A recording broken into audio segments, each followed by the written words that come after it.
একটা মানুষ তার জীবনে থেকে নামটা হারাই গেছে, নামই বলতে পারে না, গায়ের পশম দাঁড়ায় যাবে। পরিবার তার খবরই নিতে চায় না, ফেটে গেছে, গর্ত হয়ে গেছে, পোকা বেরোচ্ছে, চোখ দিয়ে পোকা, কান দিয়ে পোকা বেরোচ্ছে। প্রতিটা মানুষের গল্প হৃদয় ছোঁয়া। যেই লোক এখানে একবার আসবে সে কখনো ফিরে যাবে না।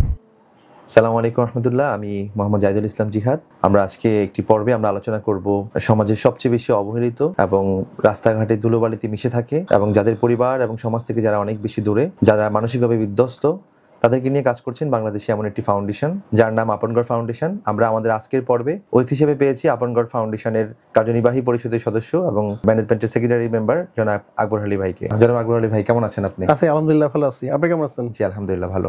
তো আজকের পর্বে আমরা আপনাকে অতিথি হিসেবে পেয়ে আমরা খুবই আনন্দিত। আপনার কাছ থেকে আমরা শুনবো আপনগড় ফাউন্ডেশনের যাত্রার সময়কালের দিনগুলোকে নিয়ে।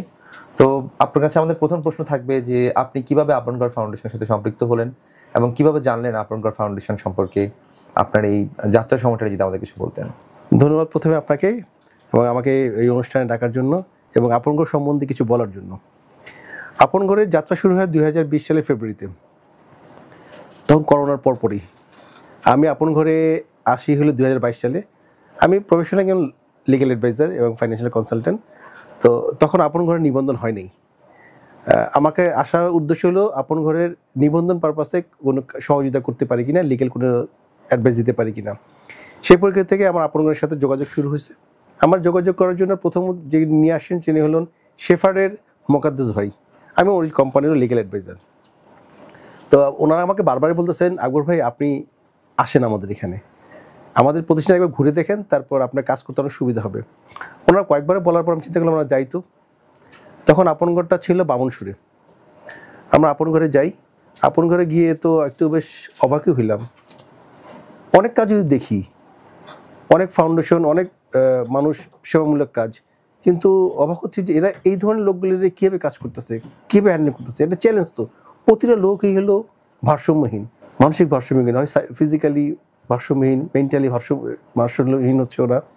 এবং ওরাকে মানে স্থির না, চঞ্চল টাইপের, মানে এক জায়গায় বসে রাখতে পারতেছেন না আপনাকে। এদেরকে আর ওরা হলো 60 বছর 70 বছর বয়স্ক মহিলা, বয়স্ক পুরুষ, এদেরকে এরা হ্যান্ডেল করতেছেন। আমি অবাক হই যখন ওদেরকে সাথে কথা বলি।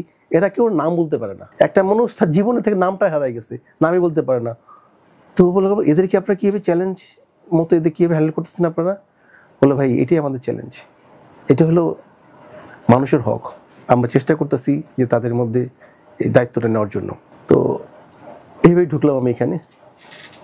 তো আমি সেদিকেই যেটা মনে মনে নিয়ত করলাম যে যদি আমি পারি চেষ্টা করবো এই প্রতিষ্ঠানে থাকার জন্য, এবং এই প্রতিষ্ঠানে যা করব ফ্রি, কোনো টাকা পয়সা নিব না।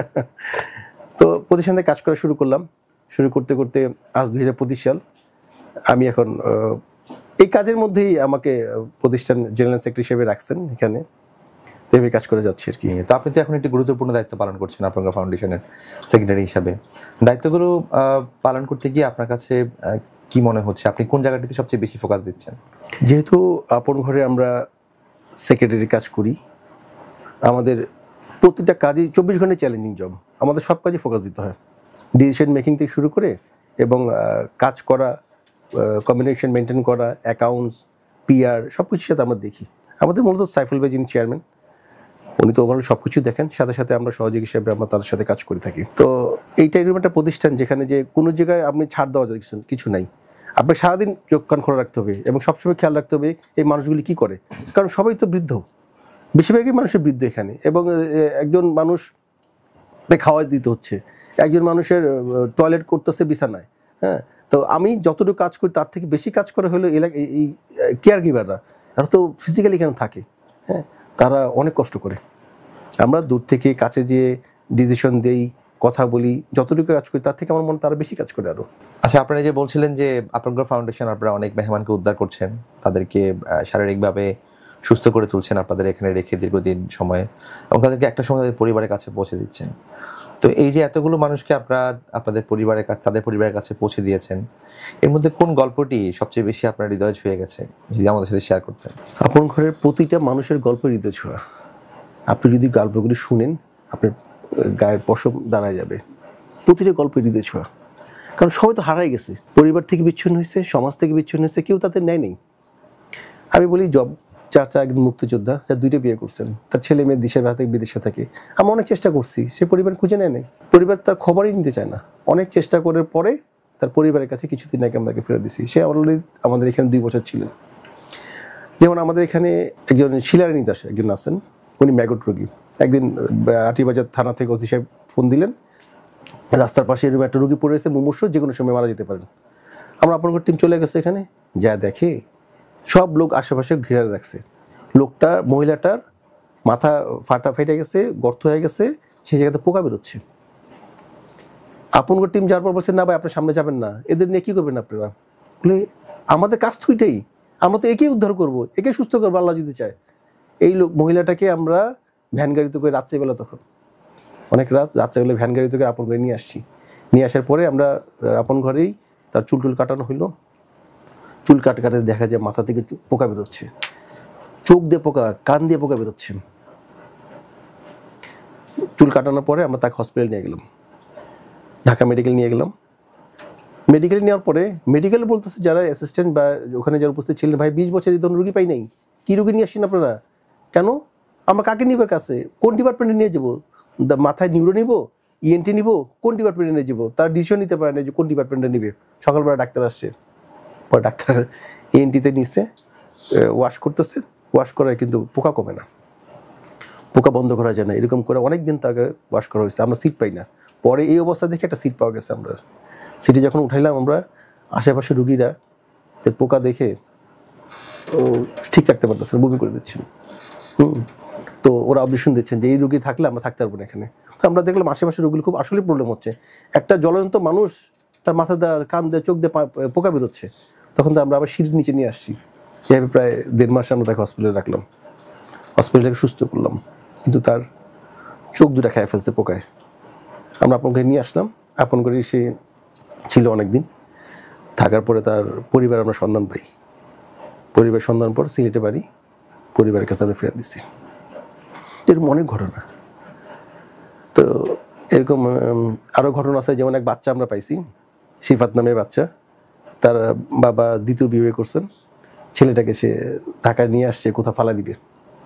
সিএনজি করে আটিবাজার থেকে সিএনজি করে উঠছে, তো যাচ্ছে সিএনজি, ছেলেটা বলতেছে বাবা আমার প্রসব করবো।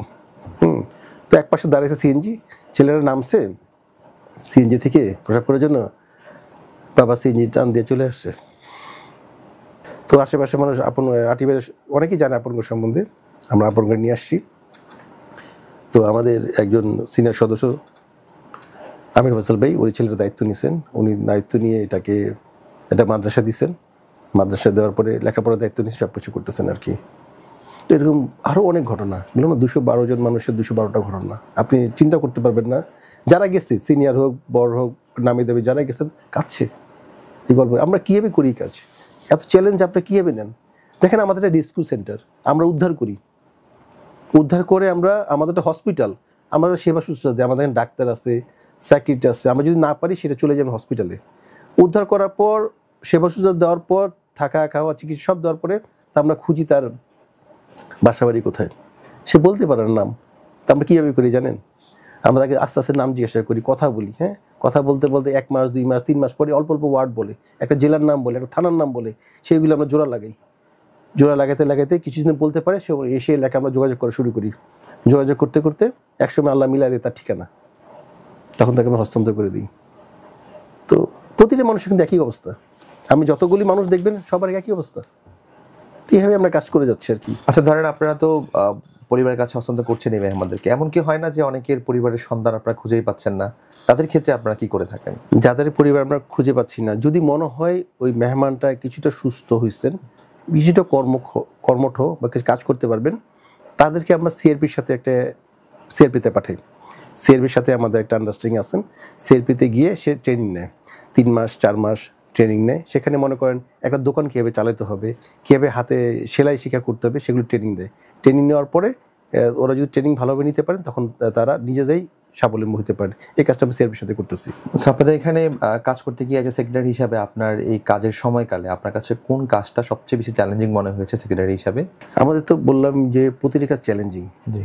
কারণ 60 বছর 70 বছর, হ্যাঁ, এরা দীর্ঘদিন 20 বছর 25 বছর 10 বছর এরা রাস্তায় ছিল, এদেরকে আমরা তুলে নিয়ে আসি হয় 2 বছর 3 বছর 4 বছর ধরে। চ্যালেঞ্জ বলতে দেখা যায় যে আমরা যে তাদের বিভিন্ন ধরনের প্রবলেমের জন্য, শারীরিক প্রবলেমের জন্য হসপিটাল নিয়ে যাই। যেমন আমাদের একজন গুলশানারা এক মেহমান, আমরা তাদের মেহমান বলি, অ্যাপেন্ডিক্সের গলব্লাডারের ব্যথা, ডাক্তার অপারেশন করবে না, হসপিটাল নিয়ে গেছে। কেন অপারেশন করবে না? তাকে যদি আমরা অ্যানাস্থেসিয়া দিই সে জাগে উঠবে কিনা তার রিস্কে নিবে, কিন্তু আমার তো অপারেশন করতে হবে, সে চিলেচালি করতেছে, আপন ঘরে যেমন প্রচন্ড চিলেচালি করতেছে, হসপিটাল চিলেচালি করতেছে। এইসব রিস্ক নেওয়ার মধ্যে থেকে আমাদের চ্যালেঞ্জিং কাজগুলি করতে হয়। একজন ডাক্তার সহযোগিতা হাত বাড়িয়ে দিচ্ছেন, সে অপারেশন করছেন। এরকম অনেক চ্যালেঞ্জ তো আমাদের যখন কেউ অসুস্থ হয়ে যান তারপর হসপিটাল নিয়ে যাই। যেমন এখন বর্তমানে একজন আছেন হাঁটুর জয়েন্ট ভেঙে গেছেন, সে হাঁটতেই পারে না, তার 3 থেকে 3.5 লাখ টাকা লাগবে। তো এইগুলো আমাদের চ্যালেঞ্জিং। এত টাকা আমরা কোথায় পাবো? আমরা তো খুব বড় ধরনের প্রতিষ্ঠান না, আমাদের প্রতি মাসে প্রায় 5-6 লাখ টাকা খরচ হয়, কিন্তু আমাদের সদস্য ফি আসে 3-3.5 লাখ টাকা। বাকিটা কোত্থেকে আসে? বাকিটা আসে হলো এই আমাদের রোজার সময় যে সাদাকা দান জাকাত দেয়, সেখান থেকে কিছু ফান্ড, সেই ফান্ডগুলো আমরা প্রতি মাসে এখান থেকে কভার করি। তো আমাদের ফান্ড রাইজিংটা বড় চ্যালেঞ্জিং। এই যে আপনারা মানুষদেরকে উদ্ধার করছেন, এই যে এই গুরুত্বপূর্ণ কাজটির পাশাপাশি কি আপনগর ফাউন্ডেশন আর অন্য কোনো কাজ করছে, অন্য কোনো কার্যক্রম রয়েছে কিনা? আপনগরের মূল কাজটা হলো অসহায় মানুষদের উঠানো রাস্তা থেকে আমরা। কারণ এছাড়াও পাশাপাশি যে কাজগুলি করি, আমরা শীতবস্ত্র বিতরণ করি। আমরা শীতবস্ত্র বিতরণ কোথায় করি জানেন? প্রত্যন্ত অঞ্চলে, যেখানে মানুষ যাবেন না আপনি। যেমন আমরা রংপুরের চরে, পদ্মার চরে, ফরিদপুরের ভাঙ্গায় কোনো চরে, হ্যাঁ, দিনাজপুরে, এরকম জায়গায় করি যেখানে আপনি ট্রলার দিয়ে নামার পরে ঘোড়ার গাড়ি দিয়া কম্বল নিয়ে যাই আমরা। সেখানে মানুষ খুব অভাবে থাকেন, একটা কাপড় কেনার মতো আর কম্বল কেনার মতো সামর্থ্য তাদের নেই। সেসব জায়গায় আমি নিয়ে যাই। আমরা চক্ষু শিবির করি, ছানি অপারেশন করি, সম্পূর্ণ বিনা অপারেশনে। আমি ফার্মগেটের ইসলামিয়া চক্ষু হাসপাতালের সহযোগিতায় এবং লায়েন্সের সহযোগিতায় আমরা অনেক মানুষের চক্ষু ছানি অপারেশন করেছি, কোনো টাকা লাগবে না। ছানি অপারেশন করছি, লেন্স লাগাই দিচ্ছি। আমরা ইফতারের সময় ইফতার বিতরণ করি, এটা প্রতি বছর আমরা করি। আমরা কোরবানির সময় মাংস বিতরণ করি, ঠিক অসহায় গরিব যারা মাংস খায় না। আমরা তো অনেকেই সপ্তাহে হোক প্রতিদিন হোক মাংস খাই, যারা দেখেন রোজা কোরবানি ছাড়া তারা মাংস খেতে পারে না বা কিনতে পারে না, এত দামে মাংস কিনতে পারে না, তাদেরকে আমরা মাংস কিনে দিই। এই মাংসটা গরুগুলি কারা দেন? বিভিন্ন যারা মানুষ দান সদায় করেন, এগুলি আমরা কি করি, এগুলি আপন ঘরে কাটা তারা যদি কিছু অংশ নিতে চায় তাদের অংশ দিই, আর বাকি অংশ বিলি করে দিই। আমরা কিছু অংশ আপন ঘরের জন্য মেহমানদের জন্য রাখি, বিভিন্ন জায়গায় আমরা বিলি করে দিই। এগুলি আমরা বৃক্ষরোপণ করি।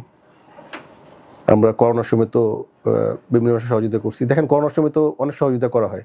আমরা কি করি জানেন? আমরা ঠিক বাড়ি গেছি, রাত্রেবেলা বাড়ি বেরিয়ে গিয়ে দিচ্ছি আসলে তার অভাব কিনা লিস্ট করছি, কেউ জানবে না। লিস্ট করে রাত্রেবেলা আমরা তাদের বাসায় আবার খাবার দিয়ে আসছি। সত্যিকার অভাবী মানুষটাকে খুঁজে বের করছি আমরা। আসলে এইভাবে কাজ করার চেষ্টা করতেছি আমরা। আপনগর ফাউন্ডেশনে আপনার কাছ থেকে শোনা যে অনেক সময় অনেক মানুষ হয়তো আসেন আপনাদের এখানে, যারা আপনাদের আপনগর ফাউন্ডেশন ভিজিট করে থাকেন এবং মেহমানদের সাথে তারা কথা বলে থাকেন, তারা কি ধরনের ওই ব্যক্তি আপনাদের কাছে তুলে ধরেন?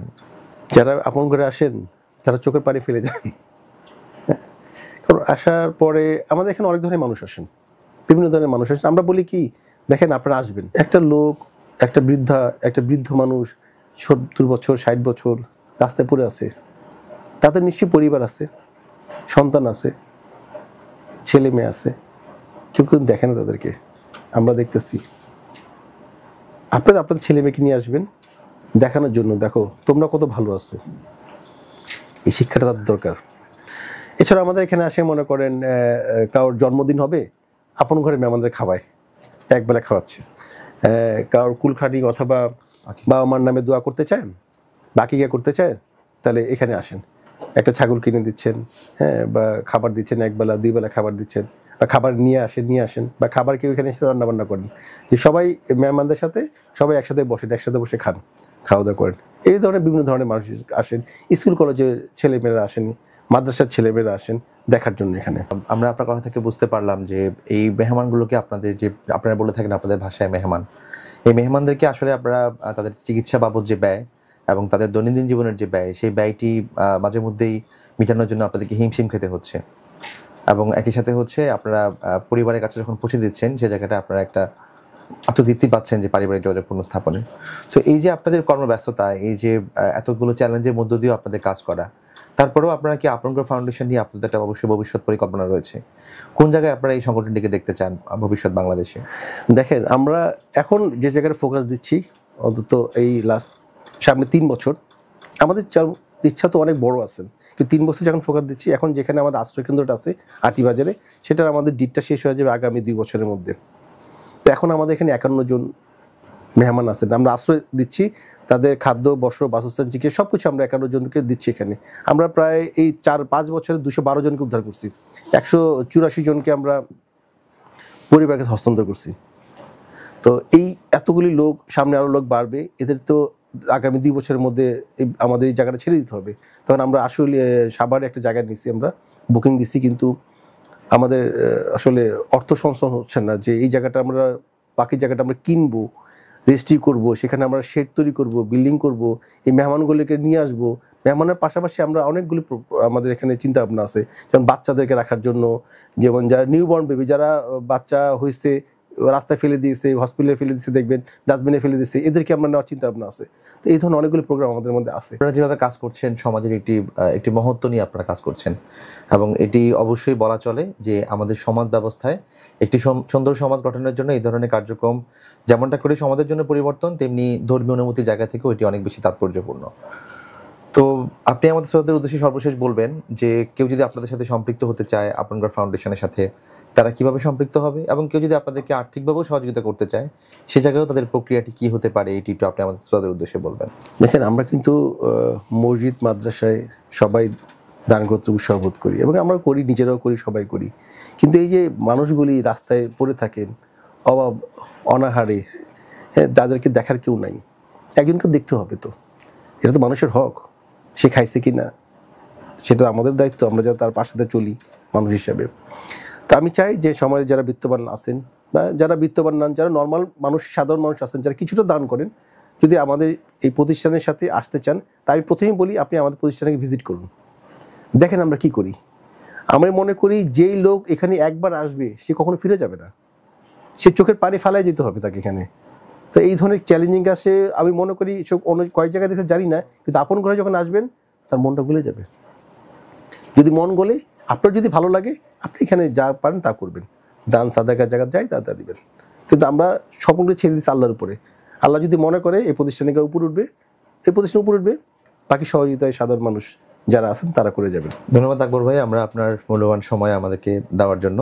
এবং আমরা আমাদের দর্শকদের উদ্দেশ্যে বলবো, আপনারা আপন ঘর ফাউন্ডেশনকে আপনাদের আর্থিক সাহায্যের জায়গা থেকে যদি যতটুকু পারেন আপনারা সহযোগিতা করবেন। এছাড়াও যদি কেউ মনে করেন যে আপনারা আপন ঘর ফাউন্ডেশনকে আপনাদের পরিশ্রমের মাধ্যমে কোনো সহযোগিতা করবেন, সেটিও করতে পারেন, এবং তাদের সদস্য হিসাবে আপনারা অন্তর্ভুক্ত হতে পারেন। আমরা আজকের মতো আমাদের এই পর্ব এখানেই শেষ করব, এবং আগামী পর্বে আমরা উপস্থিত হব আপন ঘর ফাউন্ডেশনের যাত্রার প্রারম্ভিক সময়গুলোকে নিয়ে। ধন্যবাদ সবাইকে।